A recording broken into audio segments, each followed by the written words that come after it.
Hey everyone, this is PrinceWatercress, and welcome back to Let's Play Wacky Races again. In the last episode, we completed Splish Splash, and now we are going to tackle Go Go America. Dastardly tries to head off the other Wacky Racers, and is captured by Desperados. Muttley, help me! If Muttley doesn't hurry, they will surely finish in last place. Muttley groans and set off to save Dastardly. And now we start off in what is either Canada or Africa. You got walruses that move back and forth. What else do you have? You have Eskimos that will definitely move towards you. You got jumping snowmen. What else do you have? I know there's more enemies. Well, you have the water. That can be an enemy in itself. You got an alternate version of the jumpy snowman who jumps back and forth rather than just up and down. Not much to this, I would think. I think that... Oh yeah, that's right, the bears. They just move back and forth and then jump when they stop. And you also have ice physics. Whoa! Good thing I landed right there. I think you should be able to jump straight up in case... Yeah, you can just jump straight up in case you're sliding around like crazy. So there is that. And I know he's going to respawn. Thankfully, that's as far as he goes. So we can just take care of him. And then go to the clouds. These clouds are bouncy. You will never stay on the ground for long, and once you hit the ground in this area, you will jump up. And it doesn't matter if you hold the button down, you'll always jump the same height every single time. And I could have gotten those, but oh well. Anyway, we kind of need to sneak by here just a little bit. And thankfully, having the ability to float makes this much easier. This is one of the few areas where the bomb is a much better weapon than the bark path and than the bark attack. Because you can throw it in an angle and hit stuff in the air. Though, you don't have that much of an arc with it. Though I suppose it's better than just shooting straight because you never know. Well, actually, now that I think about it, you have a little bit of wait time before you shoot out the bark projectile. You don't shoot it out right away. So if you have the bomb and you know how to use it here. The bark projectile is better for the rest of the game, but for this brief shining moment in Go Go America, this is where the bomb has its day. Also, we have projectile spitting clouds and big green birds flying up and down, not to mention the slugs that were moving back and forth in that area. Forgot to talk about the bosses, or the enemies there. Speaking of bosses, here's number 4. The Crimson Hay Baler, piloted by Red Max. He shoots bullet at you. He flies up and down every so often.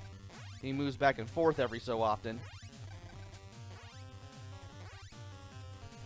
He is pretty easy to nail with the bark projectile, though. I will give him that. And apparently he seems to want to fly towards you whenever you hit him with the bark projectile, but you can get him stuck in a pattern where he just flies around in a square. And you can just keep hitting him from behind that way. Anyway, we are now in New York. Had to get a drink of tea there for a second.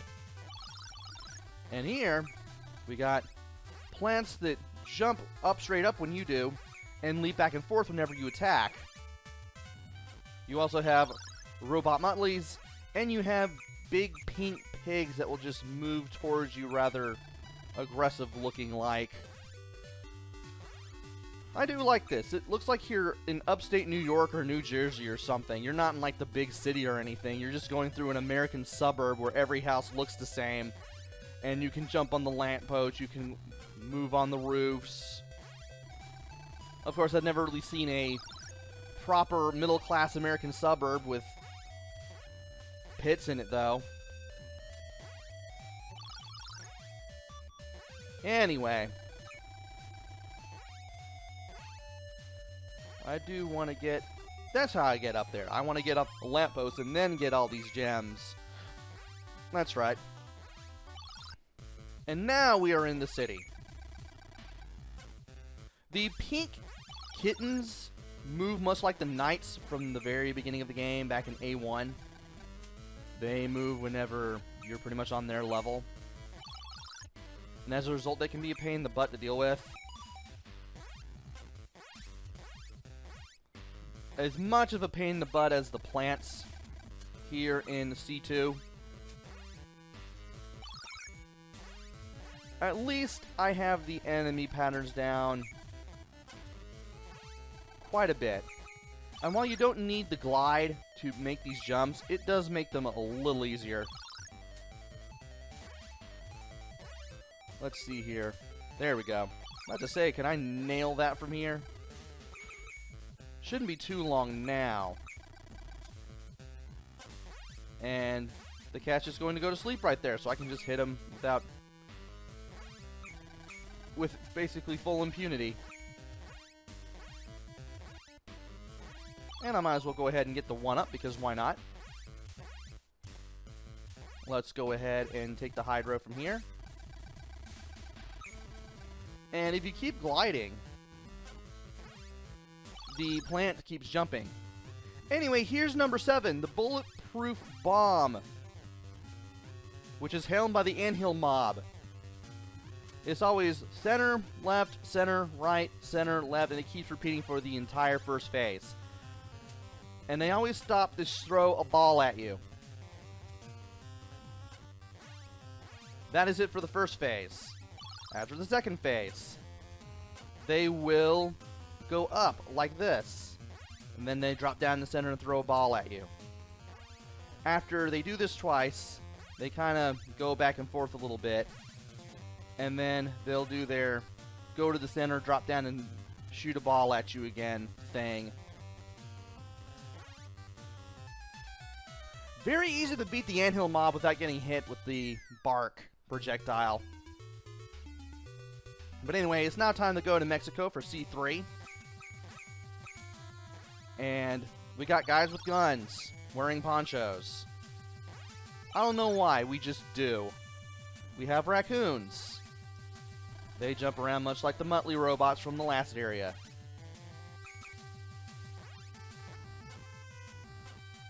And I knew that raccoon was going to show back up again, but I was able to nail him. Sly Cooper, he is not. We also have what looked like tapirs, whatever it is that ended up being the inspiration for Drowsy from Pokemon. Don't know why they're purple, but they are. We just have to deal with it. I don't really know what those purple things are actually called, but they do remind me of Drowsy. And there's a guy with a gun. We haven't seen him in a while. And by a while, I mean about a minute. He just leapt into the pit. We can just drop down here for the bone. And we can hold down and press A to... I was going to say get the extra life, but I fell onto the cactus instead.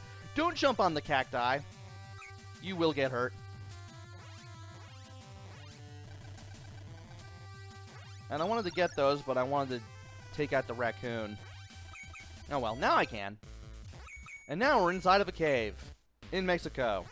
Gotta watch out for rolling boulders. Those frayed edges are not platforms. Do not walk on those. Whatever you do. We also have bats. They will swoop down when you're close enough. Where is the rock? There is the rock. There are the mice. They move much like the cats from C2. And from here, another bat, another slug, another mouse, which I do need to duck to hit, by the way. And we have another boulder coming at us right there. I need to deal with you first. Get rid of the slug. get rid of you before I get the life there. And of course, I can just jump to the mouse's level just to get him to move out of the way.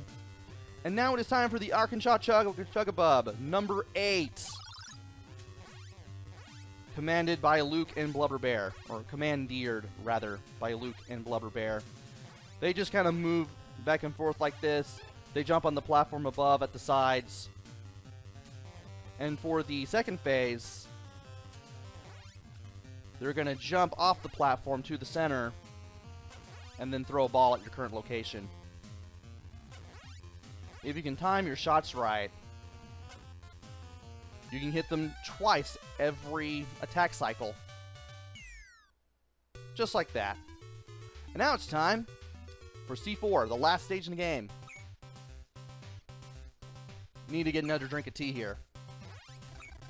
We have these little statue heads. They leap to one direction, go straight up, leap in the other direction, go straight up, and they just keep on doing that. I might as well just go ahead and get those gems, why not?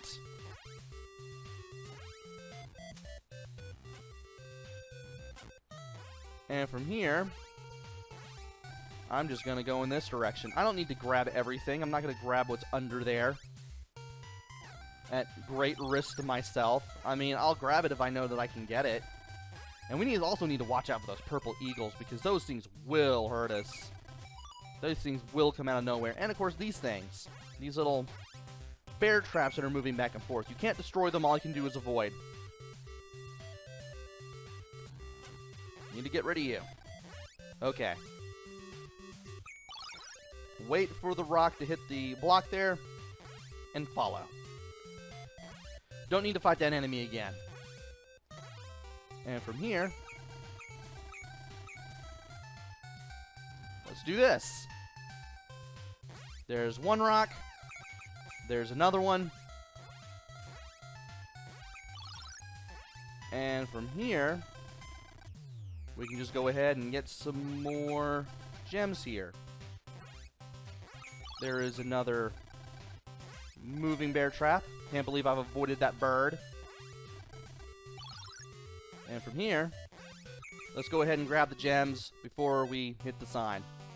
Now we're on this section of the stage, and thankfully, the purple eagles, I assume they're eagles, they move a little differently. They just move back and forth, and then once they return back to where they were, they lower slightly and then go up slightly, making them a little easier to hit at times, which is a good thing. Also, those rocks on the waterfall are not platforms, so don't even try leaping on them. Also, new enemies here. That pink lizard, whatever it is, I want to think of the salamander. And the fish that leap out of the bottomless pits. They can be a bit of a handful if you don't expect them to be in a certain spot. Thankfully, memorizing the levels isn't really that hard. And I knew you were going to pop up right there. Now it's time for the hardest jump, kinda. There we go. The hardest part is getting up to that platform with the moving bear trap on it. And while you could lower yourself with down and A on the bridges, especially where that one-up was involved earlier, I don't necessarily recommend it. And I hate this jump.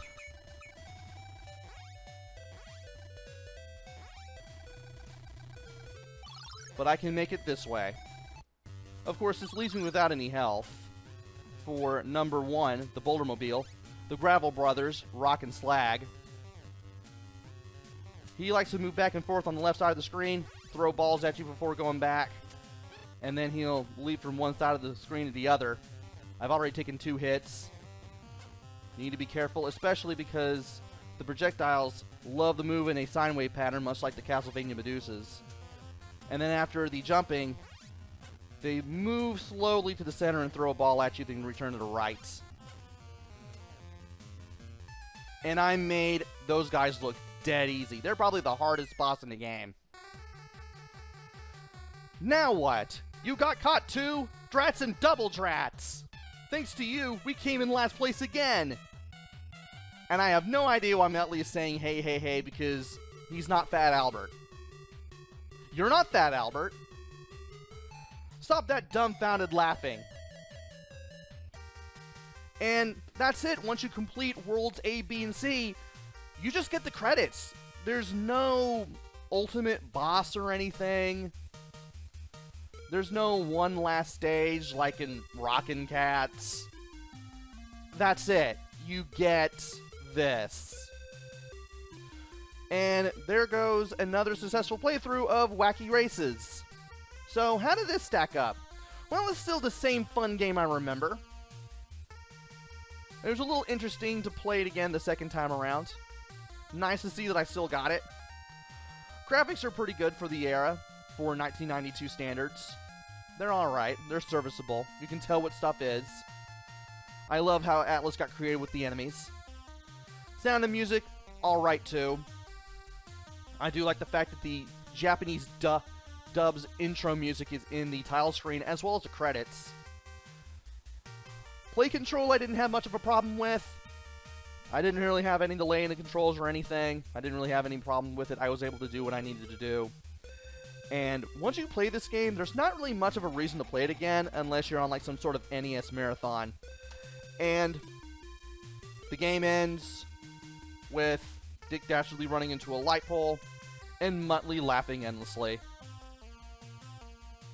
That's it. That's your ending.